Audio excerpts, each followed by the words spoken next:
Au cours du premier apprentissage d'une liste de syllabes, il se crée, petit 1, une association directe entre les mots contigus, une association lointaine entre les syllabes non immédiatement contiguës. Deux associations précédentes supposent une association antérograde dans l'ordre de la lecture et de la restitution des listes à retenir. Petit 4, une association rétrograde existe aussi parce que l'inversion des listes au réapprentissage permet de reconstater une certaine évolution de l'apprentissage et un effet de rétention. Montre que les répétitions fréquentes produisent un niveau de rétention élevé. Petit 1. La forme de l'association est fonction des répétitions et ses sens. Petit 2. Le nombre d'éléments à apprendre influence le taux ou la vitesse d'apprentissage.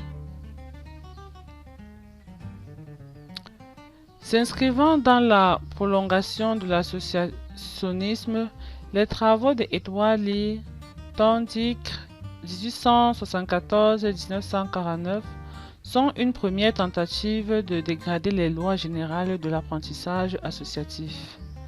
À partir de ces expériences d'animaux en situation d'apprentissage, deux lois fondamentales ont été formulées, parmi lesquelles la loi de l'exercice, qui stipule que les connexions entre la situation et la réponse sont renforcées par les exercices et l'affaiblissement lorsque l'exercice est arrêté. On parle de l'extinction. La loi de l'effet. Ici, une connexion est renforcée ou affaiblie par l'objet de ses conséquences. Si la connexion ou situation est suivie d'autres états de satisfaction du sujet, elle est renforcée. Si elle est suivie par un état d'insatisfaction, elle est affaiblie. Grandeur, le structuralisme. La psychologie structuraliste ou structuralisme est une école de pensée qui suppose que l'évolution, la progression intellectuelle d'une personne serait le résultat d'un développement progressif des structures opératoires de l'intelligence ou des instruments de connaissance du sujet. Différents psychologues ont critiqué le structuralisme car ils n'acceptent pas de réduire le comportement à une combinaison de simples sensations, ni de se limiter à l'étude des comportements simples en renonçant à l'étude des comportements des personnes ne sachant pas décrire leurs ressentis. Grand 3.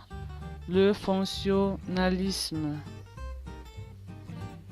C'est un système psychologique qui étudie les buts du comportement et l'adaptation de l'organisme à son milieu. Pour les partisans de ce courant, les comportements humains sont essentiellement déterminés par la fonction qu'ils remplissent. Le fonctionnalisme s'est organisé autour des points suivants. La psychologie a pour but de répondre aux questions. Que fait l'homme? Pourquoi le fait-il? Elle doit avoir pour objet non pas des éléments de la conscience, mais plutôt les faits de conscience des opérations mentales. La conscience est un tout et non un ensemble d'éléments distincts. Les opérations de la conscience ont une fonction car elles permettent de connaître et assurer une médiation entre organisme et milieu.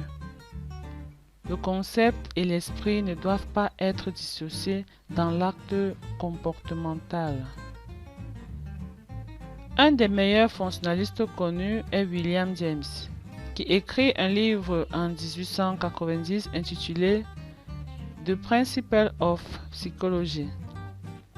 Il a significativement influencé le mot fonctionnaliste en fondant l'école pragmatique avec le logiciel Charles Standard Peirce, 1839 en 1914, et le pédagogue John Dewey.